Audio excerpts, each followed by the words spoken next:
Brides in the Hills 15. Heged was able to understand each and every one of the White Salaga's shouts that had won in the score, and the Mahakavi continued to relish the melodious melody.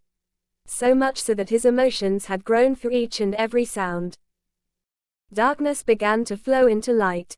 Heged chewed a leaf and left it in the mud, making a loud noise in his throat.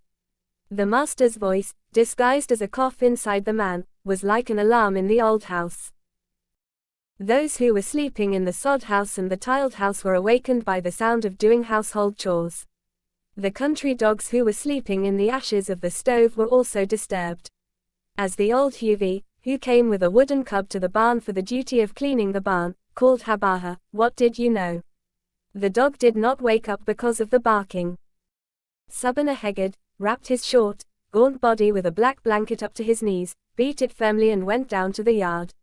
He went back again so that the front of his thin, saliva-shaped head, which had been shaved from the day before, would hit the front, grabbed an ancient log and walked on the stones lined up to walk in the muddy yard without treading on the port rain, and went near the buddies. "If you see that animal, do you believe it?"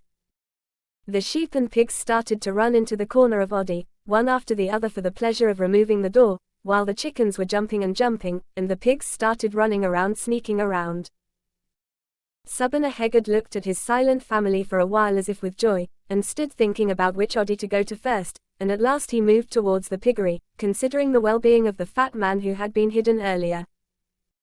Heged went to the door of the piggery without paying any attention to the toe joints as he stepped down from the stones that had been placed to avoid stepping on the mud. The smell of friendship, which by familiarity had evoked alliance in the mind, became as pleasant as the arrival of a friend. Heged circled around Odi and started looking at the Candace. Unlike the audience who sees a group of animals in a zoo, it is like a priest who observes the welfare of each sheep in his slaughterhouse. Like a bandit who keeps an eye on every single patient in the hospital. A wound at the base of the earlobe of one, a crack under the foot of another, a mouth ulcer of another, they looked at each other in mind. Even though there were no humans nearby, he would say something in his mouth every now and then so that he could practice what he would say to the people. Brides in the Hills 16.